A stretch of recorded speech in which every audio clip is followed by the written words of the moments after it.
So let's get started. So AdaptiveCpp is one of the two major SYCL implementations, as Raj has already mentioned. I position it as a community-driven compiler project as opposed to the many more vendor-driven compiler projects. It's a portable and open source project, and you can find it here on GitHub. Which focuses on supporting SYCL and standard C++ parallelism offloading. And to the right, you can see a diagram with the supported hardware. And as you can see, DPC++ and AdaptiveCpp support more or less the same hardware. DPC++ additionally supports Intel FPGAs, whereas AdaptiveCpp also has this OpenMP backend for CPUs. But yeah, it's roughly the same hardware. AdaptiveCpp is designed to cover many different use cases, and we have many different compilation flows to target these use cases. For example, if you're primarily interested in deployment simplicity, potentially at the expense of some of the more advanced functionality, then it's possible to use AdaptiveCpp as a mere library for third-party compilers, in which case AdaptiveCpp does not come with any compiler logic. It's just a collection of headers and a runtime library. And this workflow is available for OpenMP for CPUs and with NVC++ for NVIDIA hardware. Another use case is if you're primarily interested in interoperability with backend models, or if you're primarily interested in code migration from CUDA or from HIP, then you can also run AdaptiveCpp as part of the Clang CUDA or Clang HIP toolchains. In which case what you actually invoke is a Clang CUDA or Clang HIP compiler, but AdaptiveCpp augments it to also understand SYCL constructs. And that means that the compiler can both understand SYCL as well as CUDA or HIP. Even in the same kernel, you can mix and match that, which is useful perhaps for iterative porting to SYCL. In this case, there's minimal AdaptiveCpp specific compiler support. And lastly, this is our primary main compilation flow. If you're interested in performance, portability, the maximum functionality that we can support, then we have the generic JIT compiler, which is fully aware of all the AdaptiveCpp, SYCL, and C++ standard parallelism offloading semantics, and usually gives you the best performance, best compile times, best binary portability, and so on. So how does this generic JIT compiler work? It has a unified host device compiler, so it takes a SYCL code, generates some common intermediate representation for both host and device, and from there it extracts the intermediate representation that's necessary for the device code, which is then embedded in the host binary. And all of this is done by parsing the code only a single time.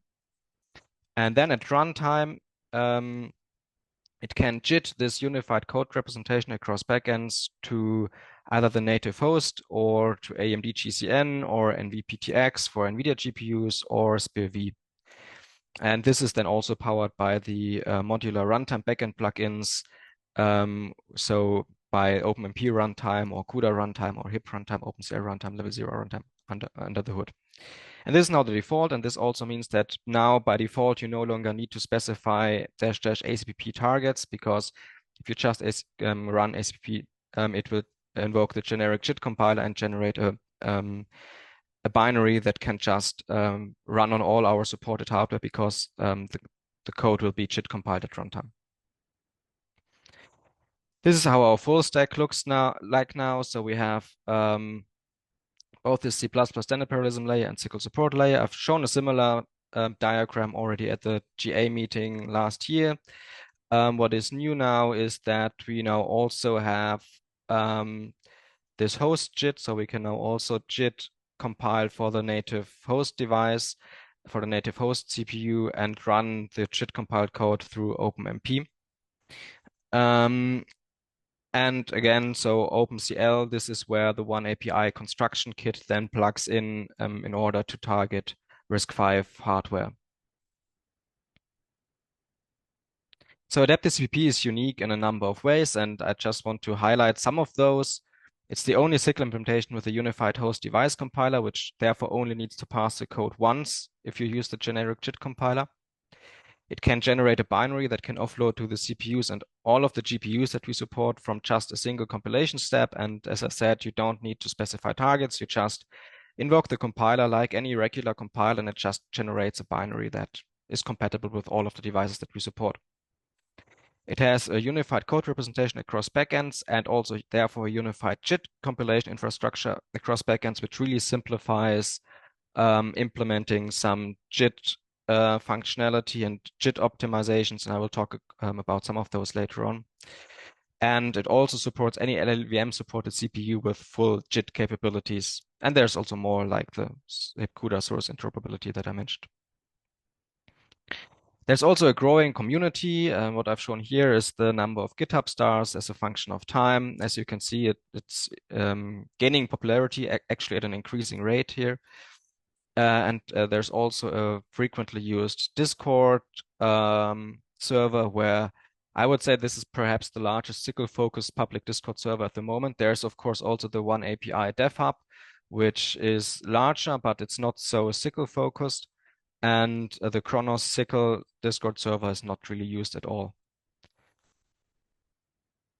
We've also been working closely with our user community and have put in many improvements thanks to community feedback. For example, we've been working closely together with the Chromax developers who use AdaptiveCpp as their official mechanism to target AMD GPUs.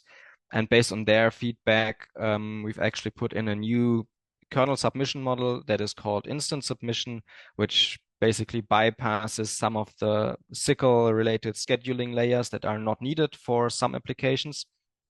And the plot below is from this very interesting paper from the Chromax developers where they've evaluated this. And what you see here is how Chromax scales across an increasing number of nodes for various AdaptiveCpp versions. This is on AMD hardware. And you can see with the new instant submission mode that there's substantial benefit. So what else have we been working on recently? So this is, of course, an incomplete list. We've worked on improving some compliance with with the SYCL specification in some cases. For example, there are some constructor overloads that weren't quite right in the buffer API. We've also, and I know that quite a lot of people wanted that, and there are also users in SYCLOPS, which is why I'm highlighting this. We've also now have support for the SYCL 2020 reduction API. Previously, the reduction API that we had was at a stage of the SYCL specification prior to its finalization, so some APIs were differently. Also, it wasn't supported in the generic JIT compiler. This is now the case, so you can now use SYCL 2020 reductions. We've also put in multiple performance improvements around all sorts of things: runtime latency, fast math compiler logic, C++ standard parallelism offloading, JIT time optimizations. I will talk about some of those later on. And also, what's also been added fairly recently is that the generic JIT compiler can now also target code for the native host, which then gets executed by an OpenMP runtime, which means that our JIT compiler really can now target all of the backends that we have. And we also therefore no longer need to have the old OpenMP compilation flow be active by default. So SYCL has this rule that you always need some device to run on, which is why previously, even if you haven't explicitly targeted the CPU and the OpenMP backend previously, it would still under the hood also compile the kernels for the host using OpenMP, so that in case that there's no GPU found, that there's still a device that it can run on. But this is now no longer necessary, which means that by default we get faster compile times. For example, for BabelStream, I found that this was around 10 to 15% on my hardware. And we also have a couple of new features that I will discuss on further down in this talk. So I think it's really important that we acknowledge that not every programmer is at the same level and has the same requirements. There are some programmers who really just want to quickly be done with the things and maybe are not experts in heterogeneous programming. Other programmers, for example, the Chromax developers that I've been working with, they are really experts and they really want to control everything.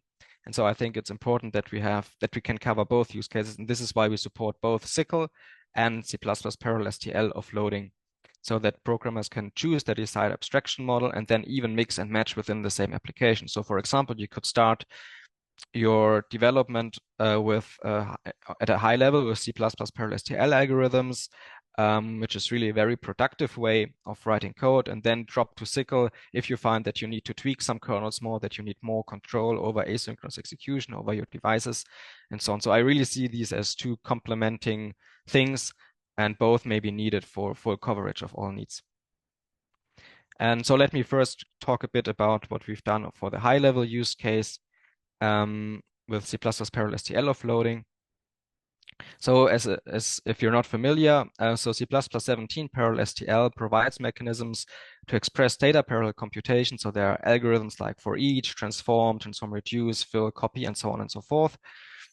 And the way you use them is you just call, for example, for each, tell it over which data range you wanted to operate on, provide here your actual code that you want to be executed for each item in the data. And then the first argument is this policy, which tells the compiler which degree of parallelism may be employed. And if you put in seq there, it means that the algorithm must be executed sequentially, but you can also put in par, which means that the algorithm may be parallelized. You can also put in par and seq, which means that the algorithm may be parallelized as well as vectorized, in which case there are some additional restrictions for the code. And of course, especially the par and seq policy is very interesting for data parallel accelerators like GPUs, because those might be both using parallelization as well as vectorization. And therefore, it's attractive to consider offloading such constructs, because that could lower the barrier of entry into heterogeneous computing. It's also highly geometric and productive, and perhaps we can even get speed up for existing regular C++ code.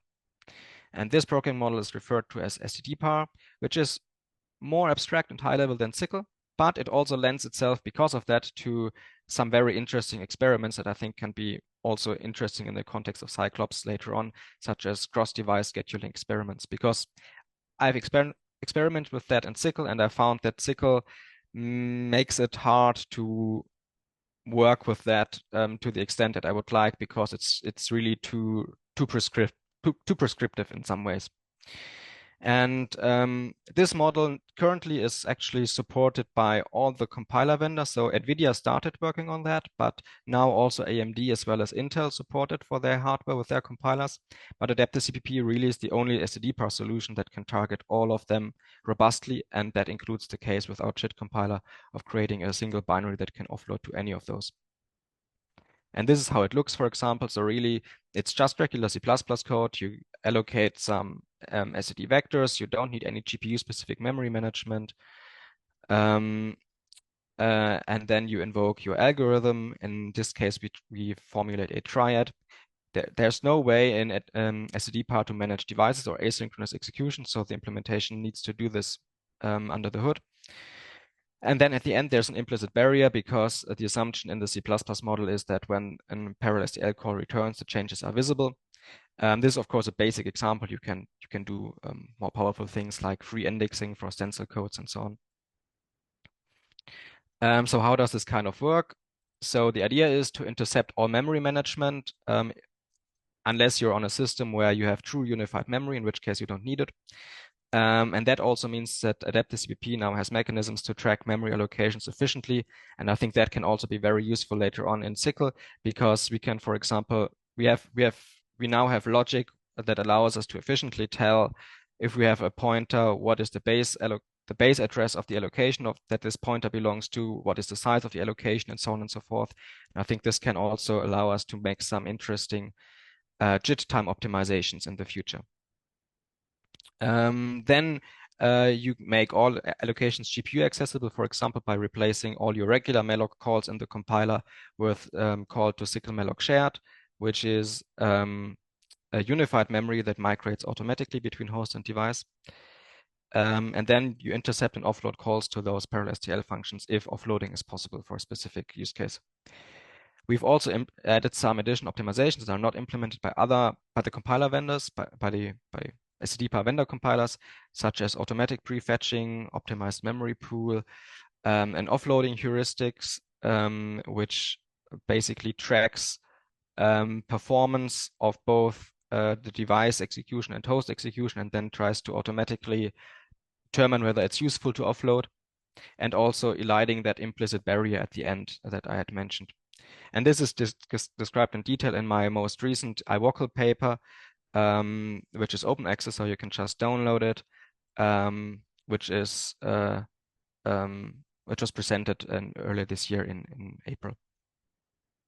Here you see some results that are also based on results from this paper, where I've, for 3 different mini apps, I've shown the performance of the AdaptiveCpp SDD compiler normalized to the vendor solution, which would mean NVC++ for NVIDIA, or ROC SDD for AMD, or ICPX for Intel hardware on the various GPUs.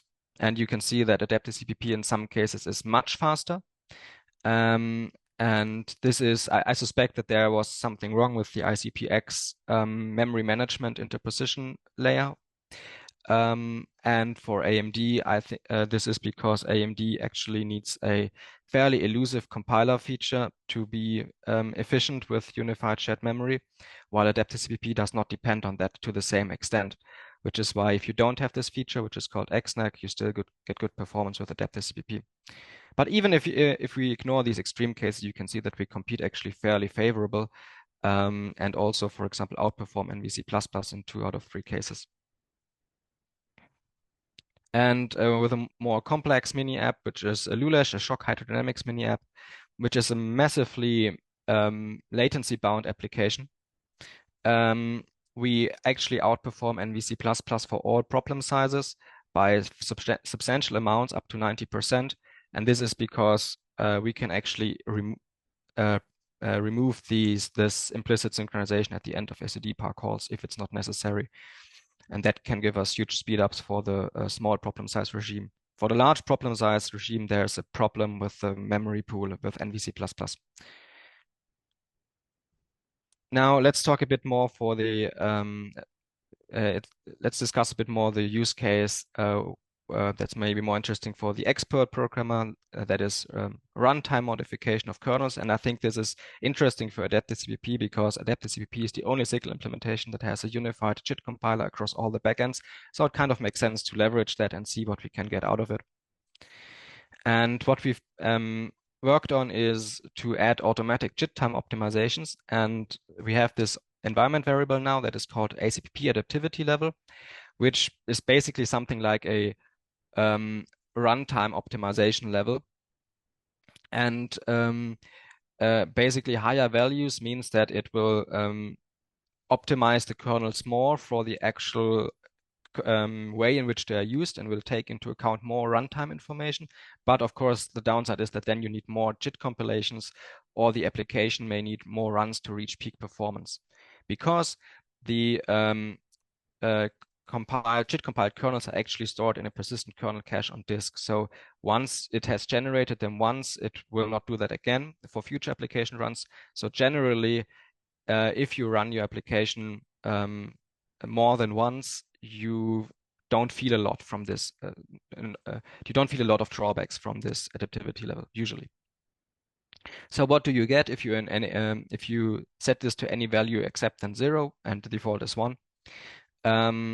You get, for example, hardwiring of workgroup sizes.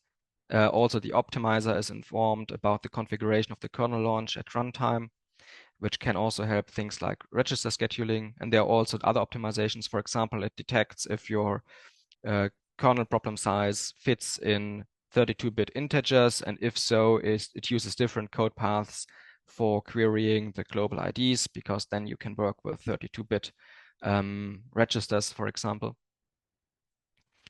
And these are some benchmarks that I did for our most recent release, which is AdaptiveCpp 2402. And I've compared it here with a couple of benchmarks to the previous release, 23.10, and to oneAPI. And this is on an NVIDIA GPU.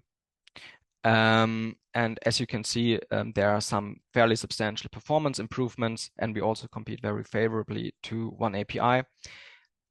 If you do any kind of such comparison, especially between oneAPI and AdaptiveCpp, really ensure that the compilers use the same flags and do the same things, because they do use different defaults.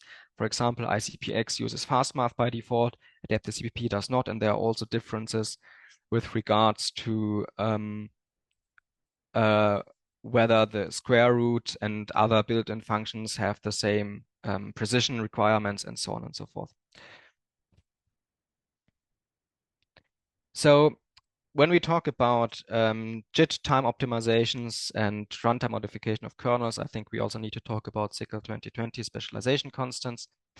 And the idea of that, so this is a feature that's in the SYCL 2020 spec. And the idea here is to hardwire runtime values as constants at JIT time and give the user an API to control that. The problem is that the SYCL 2020 API is cumbersome for both users and implementers alike, I think. And because of the way that this API works, it can actually make performance substantially worse instead of better if you don't have a JIT compiler and you therefore need to kind of emulate this. And this is unfortunate because obviously you would use such a feature like in the hottest parts of your code and then have to depend, and then it doesn't really make sense to have to use a feature that potentially makes performance worse. And so this is why we've introduced a new extension, SYCL Specialized, which I also want to push in the SYCL working group for standardization in some form, which addresses these concerns and solves them in a way that is where both these performance drawbacks are no longer there, and also in a way that is easier for users to use. And the way it works is that you just define, instead of a regular variable, you define a variable that is wrapped by the SYCL specialized type. And you can assign it some runtime value, use it like a regular variable, whatever. And then if you use this type in a kernel, then the JIT compiler will treat the value that is in that variable as a constant at JIT time. For example, if this scaling factor is set to 1, then this scale kernel might become an empty kernel. And AdaptiveCpp is the only SYCL implementation, again, that has a unified JIT compiler across all backends, which means that you can actually get benefit from this across all our backends, from the native host CPU, NVIDIA GPUs, AMD GPUs, OpenCL, SPV devices, Intel GPUs, and so on. It works everywhere in the same way. And another very new and interesting feature, I think, is dynamic functions.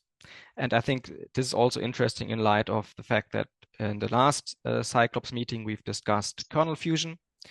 And this can kind of be used for similar use cases, but it's a bit different. And how you can think about it is really, this is like specialization constants, except that instead of operating on values, it operates on function calls. So you replace function calls with a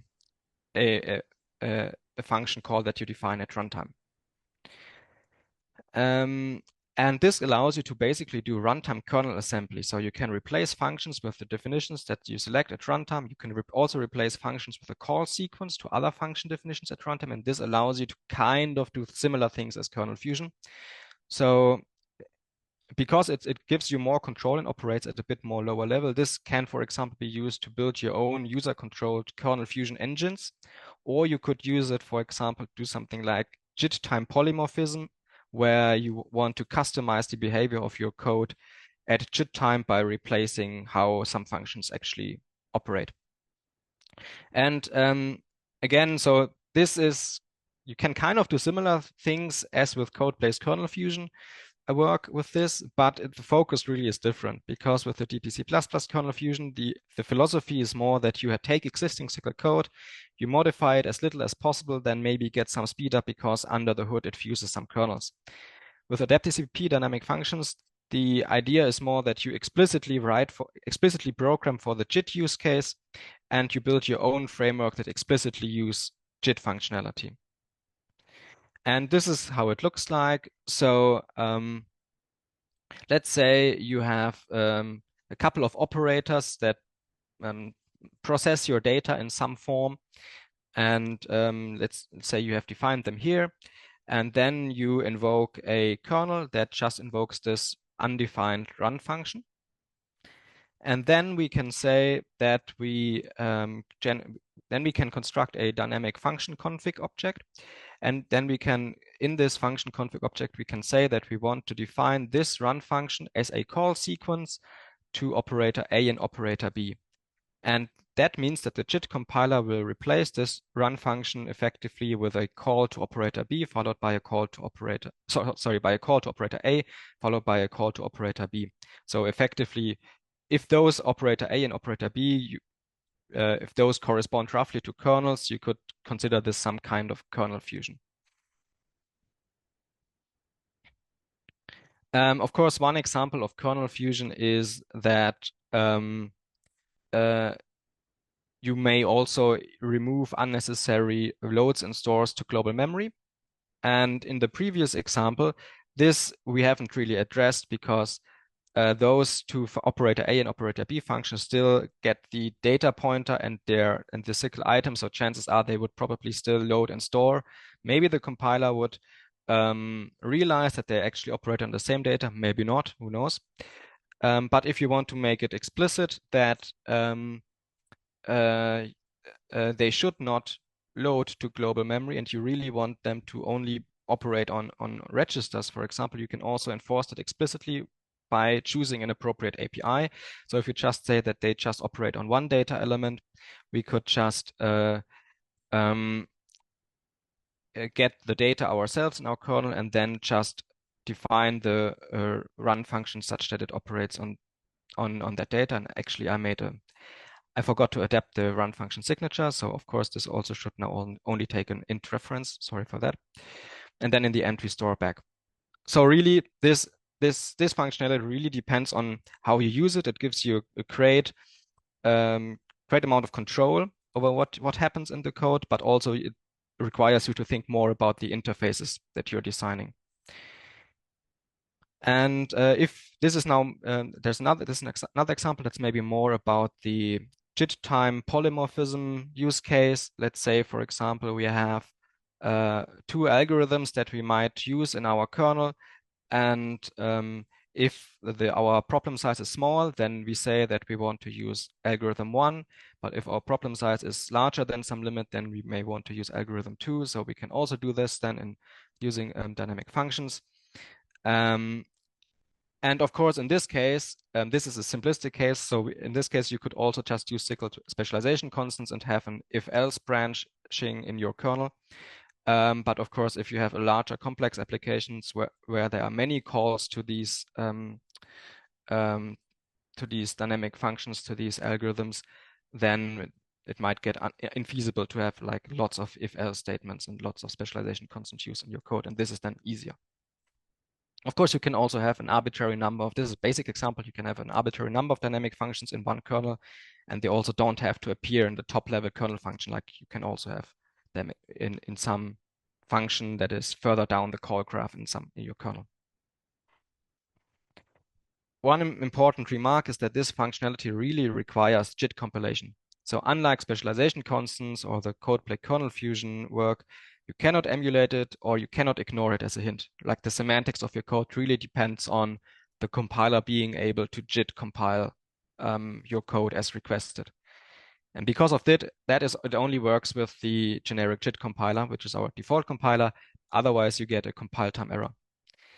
And I think this really introduces some kind of explicit JIT programming into the SYCL implementation. And I think it's an interesting question, and I haven't really bottomed out on it, to think about whether there are other cases where we can also gain something from explicitly programming for the JIT use case.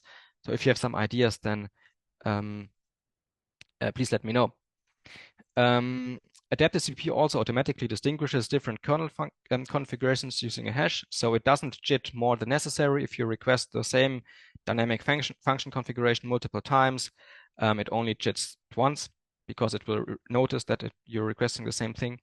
And again, it also has this persistent on disk kernel cache, so for future application runs, it won't JIT again if you request the same dynamic function configuration.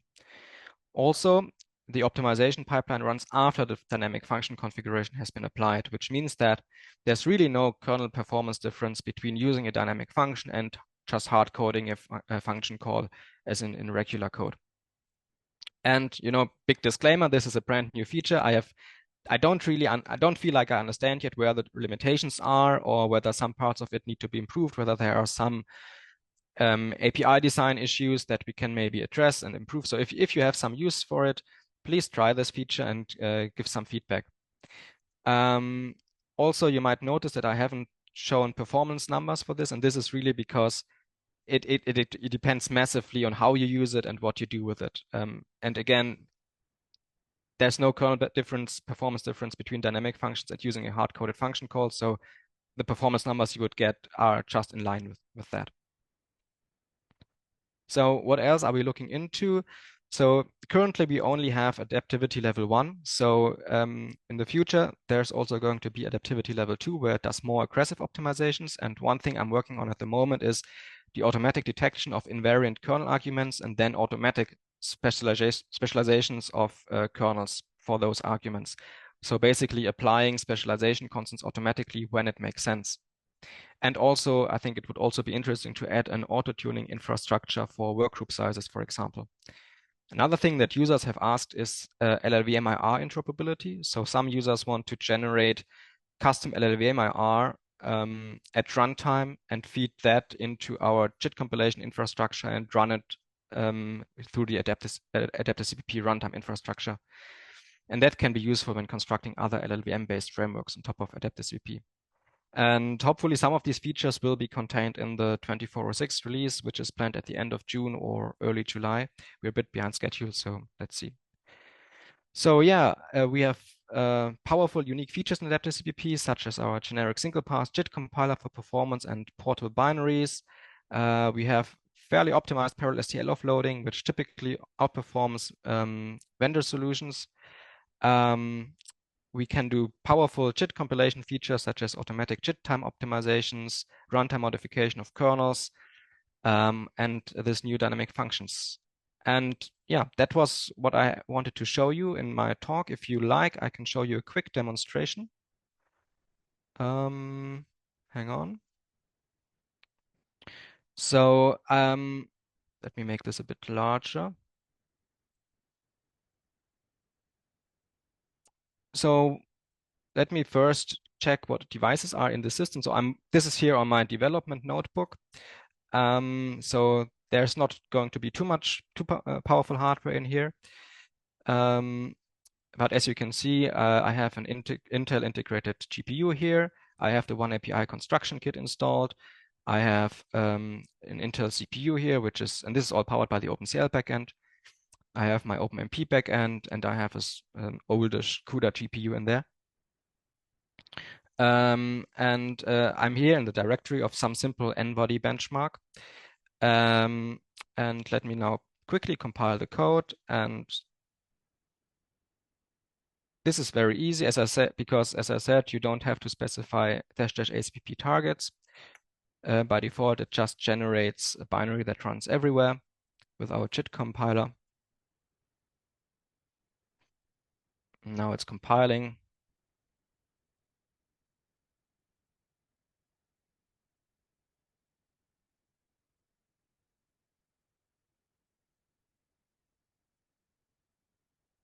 Okay, we're done. I've written down the runtime arguments I wanted to use. Yeah. This basically defines the problem size for this benchmark.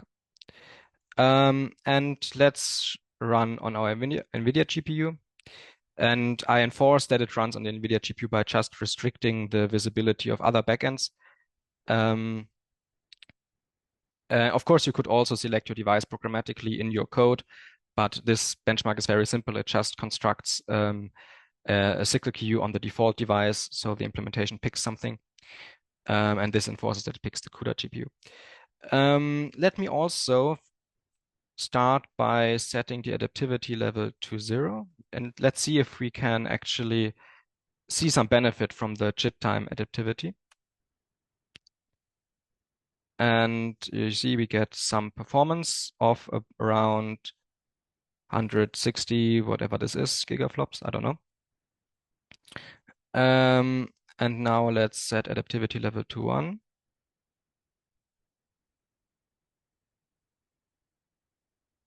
And in this case, there was no difference. Okay, so sometimes it works, sometimes it doesn't. It could also be that when I tried this yesterday evening, it did actually show a benefit, but that was when I didn't have Zoom running. I don't Sorry, know. can I ask a question? Yeah, sure.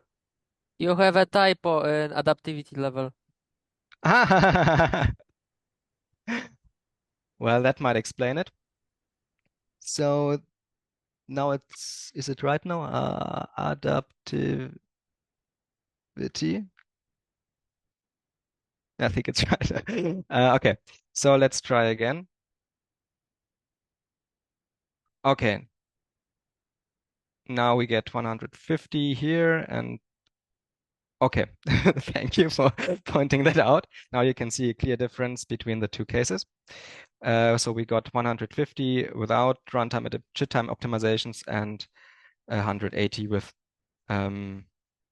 So that's some nice performance improvement there. And we can do the same thing, for example, with the construction kit, compute aorta. Yeah. And let's do the same thing. And it runs on the CP ultimately, so it's going to be a bit slower. So we have 25. And if we enable chit time optimizations, okay, in this case, it doesn't make a difference. So it also depends on the hardware. One interesting thing to point out is that AdaptiveCpp warns you if it had to compile kernels, if it had to compile new kernels, and tells you that the application run has resulted in new binaries being JIT compiled, and that you might want to run the application again to benefit from the kernel cache. So basically, if you now run it again, then performance might be a bit higher because it will now be able to retrieve the kernel from the persistent cache. But in this case, it doesn't make it's slightly higher. But in this case, it's not bound by chit time overhead. Yeah. Any other questions? I think this concludes what I wanted to present.